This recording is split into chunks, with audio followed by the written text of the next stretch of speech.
You know, I lived my entire life in secrets. I kept my secret of my childhood a secret. I kept my childhood sexual abuse a secret for 31 years. When I went back to speak at my high school, my counselor said, I had no idea you came to school like you were a normal child every day. You know, you were living in that chaos, no one knew. I kept my HIV infection a secret for 7 years. Okay. And so God has liberated me from secrets. And I used to tell people, I used to just tell this to my ex-husband, he'd say, you don't care what you say. No, don't make me lie or be dishonest because you can't handle the truth. And I think that AIDS is ugly. And when I walk into a room and I stand up and speak in a gorgeous suit, a well-tailored suit, hair intact, makeup intact, people will get confused. And so one of the things I do is talk very frank, very candid. I tell the story about my diarrhea everywhere I go now. And people say, guy said to me, did you have to talk about that? Well, yeah, because you may miss the point. Right. You may miss the point. And so it's my style. I'm glad that God has given me the boldness to stand up and to do it the way I do it. Sure. I was very disturbed, actually, by a recent article that the Sun-Times, it was a series that the Sun-Times ran about the sexual promiscuity of college students now, and how casual sex have, they call it the hookup in quotations, has come all very, very popular, and even more so among girls. It was always been that among boys, and a double standard in that regard.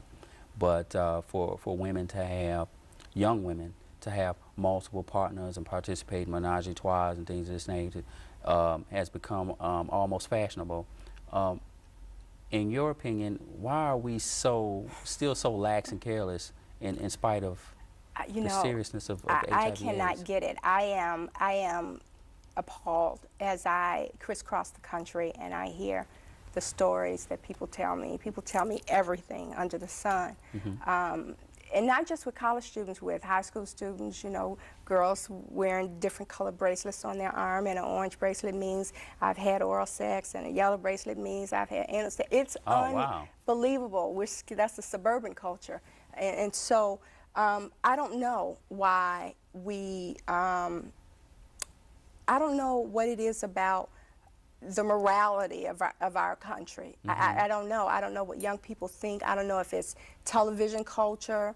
Sex is so free between MTV and BET and the rap videos. It's just, I don't know. I don't know, because I know these were things that I didn't even think about doing when I was in high school, and for that fact, when I was in college. And the reality is this: you can get so many more diseases today than you could have. You know, when I was in high school, all you had to worry about was gonorrhea and syphilis, and then came along herpes, and they found out herpes wasn't going to kill you, and then it was like, oh, okay. But now we got HVP, we have genital warts. That's what HVP is, genital warts, and young girls are finding out they have genital warts, and by the time they find out, their ovaries are already destroyed. That can actually stop you from childbearing. We have hepatitis, and we have AIDS, and so 1 in 5 Americans have herpes and don't know it. And so I don't know. I can tell you this, Kenjuan, if I did not have HIV, I wouldn't want to get it. And to not get it, I would do everything that I had to do about myself to keep myself safe and free. And I think that some of it is denial, some of it is false sense of security, I don't know. I don't know how to answer to that one. Right. It's very, very interesting. We have about 5 minutes remaining. Before I let you go, I want you to speak very quickly to, I was also touched by the kind of guy that you got HIV from, and a misconception that many women out there have about dealing with a man who's tall, dark, and handsome, and has a 6-figure income and drives a luxury car. He couldn't have anything. You know, I think that women do, and I think that's part of our infection problem. The infection rate increase in numbers of women.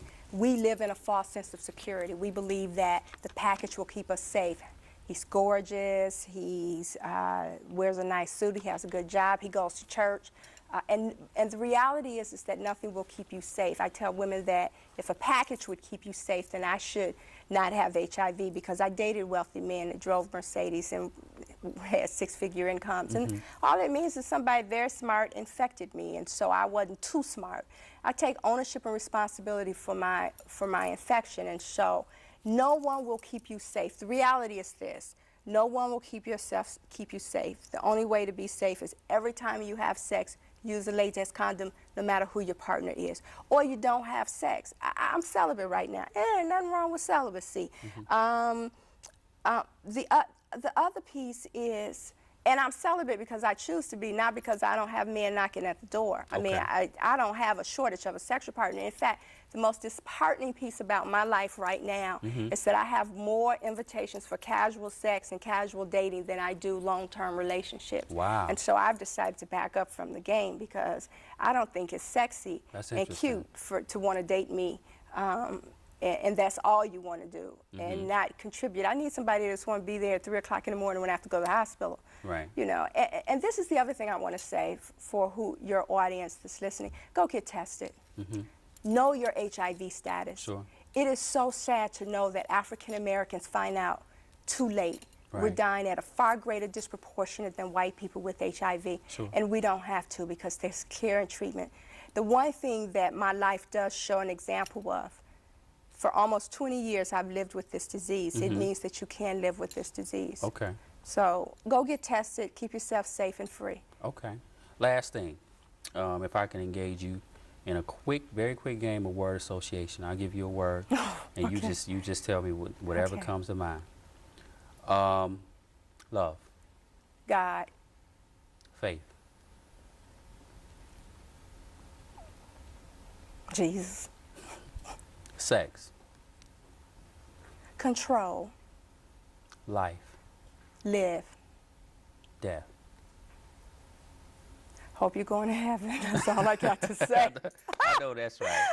I want to thank you for being here, sis. You're welcome. And I thank you for your spirit. I thank you for your ministry. I thank you for your work, and you've inspired me and thousands of others.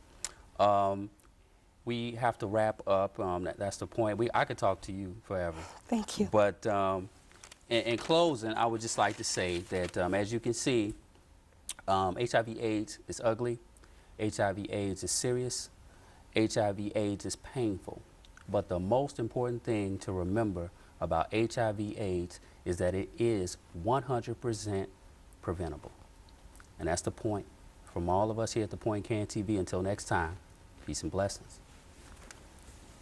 Thanks again for being here.